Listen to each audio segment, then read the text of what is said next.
If you want to register your business in Dubai, you've probably been overwhelmed with the amount of options where you can register your business, and a lot of consultants and a lot of people might tell you different things. You should register in this free zone. Oh, you should register in this free zone. Oh, this free zone is best for you. So let me just break it down and make it very simple for you to understand why you should choose X free zone and what are the obligations to that free zone so that you are not put into any random free zone for any random reason. Let me just explain it to you. There is a lot of free zones in the UAE, and at the very base, they do the exact same thing. They provide you a company setup. They allow you to register a business in their free zone. Now, I would represent a free zone as a phone. Imagine you can have a phone. Each phone does the same thing. It can call. Your business registration is the phone you can call, but every free zone is a little bit different. So you might have an iPhone, you might have an Android, you might have an LG, you might have a Motorola, you might have a Nokia, and each free zone represents one of these phones. So at the base, they all do the very same thing. They allow you to call. They allow you to register your business. However, some of them provide a better experience than others. There's a reason why a lot of people like iPhones and why most people that have money buy iPhones, if we're keeping it real, okay? And there's a reason why people with less money buy Android, because they can't afford the better experience. If they had more money, they would, and that's simply put. Now with free zones,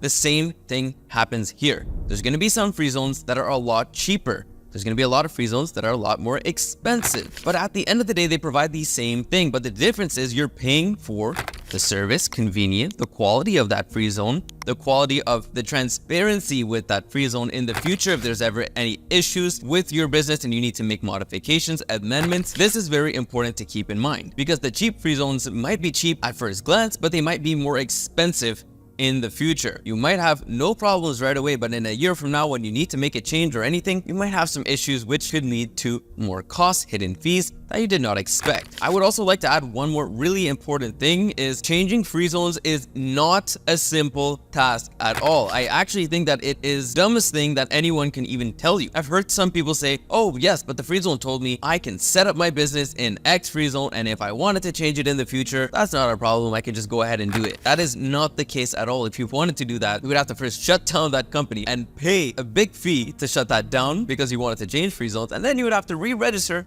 a totally new business, even though it's the same thing, in another free zone, meaning that you would pay 2 times the cost, plus you would have to pay a fee to shut down your first company. So when people tell me that, it makes me go crazy, because they're just being ill-advised by company setup companies that just do not know what they're talking about. A new employee that just joined the firm maybe a week ago and has no clue what's going on. It is not as simple as that. We highly suggest to just pick the right one in the first go and not gamble, and can't really just switch in the future. You have to go through an extremely annoying process to do this. Now, in regards to the free zone that you choose, let's say you're in Sharjah. A lot of people say, well, I don't even want to live in Dubai anyway. I'll just register my business in Sharjah. It does not matter where your business is registered. You can be registered in Sharjah. That is not a problem. And you can live in Dubai. You can work from your house in Dubai. That is not a problem at all. You don't have to live in Sharjah if you register your business in Sharjah. So that's something I wanted to just keep out in the air, and nothing against Sharjah. I'm just giving that as an example. Same thing for Dubai. You can register your business in Dubai and work in another emirate from your house, of course, and live in another emirate. That is not a problem at all. Now, coming back to the analogy I made at the start of the video, some free zones are like iPhones where the experience is amazing. Everybody loves iPhones. Everybody loves the quality of iPhones. However,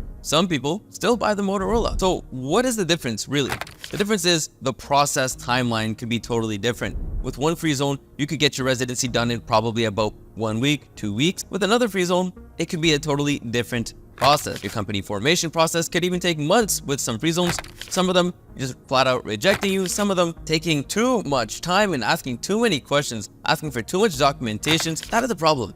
If you go with the right free zone, you're going to be required to provide the least amount of information, do the least amount of work, and you're going to get the best experience possible while getting the best company formation possible. So that's my next point. What does it matter once you already have your company set up? Because maybe you think, oh, I don't really care. I'm not going to make any changes to my business. I don't mind going through a little bit of a struggle at first to just, register my business. I don't care if I wait a few more weeks. Well, let me explain to you what might happen to you. Now, at the base, it doesn't really matter what free zone you choose to set up your business for banking. It doesn't matter that much. However, I would be lying if I told you it was not a factor in your banking process. Imagine you're a bank and you're choosing from 100 different clients, okay, to open bank accounts for them. Let's say 90% in the more expensive free zone, that's a better quality free zone, that's more recognized, and then you have the remaining that are in a cheaper free zone, and you could only take a certain amount of people. Well, the bank is probably going to choose the ones in the better free zone. So that's the first step of the process. Now, the second step of the process is, of course, the business activities. Now, this is on a case-by-case basis. If your activities are very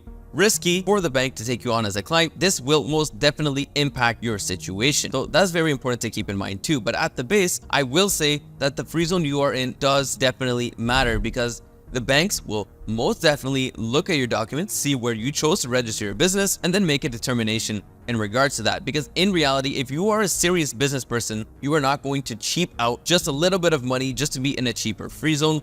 That is the truth. And there's a reason why everybody has iPhones, and it is very rare to see a wealthy person with an Android. I know there are some for sure. If you look around, most people with money have iPhones. So same thing with the free zone. Most people with money are in the good free zone and did not cheap out. So my point with this is the free zone you are in could actually have an impact on your banking. So if you are in a bad free zone, it's very possible that you cannot get banking due to this. Now, of course, this is not just because of the free zone, but it certainly plays a role in your application process. So it's very important to keep this in mind, because maybe you get a cheap free zone, you get your company set up, but then you don't have a bank account. So what is the point of having that company set up if you cannot get a bank account? That's why here at GenZone, we only register your business in the best area for your business activities, because it does depend on your requirements. If you're a crypto trader, we might not put you in the same free zone that we are putting an e-commerce business owner in. So it really depends. However, we always choose the best so that you have the best experience possible. No headaches, no stress. Get your company registered, get your visa,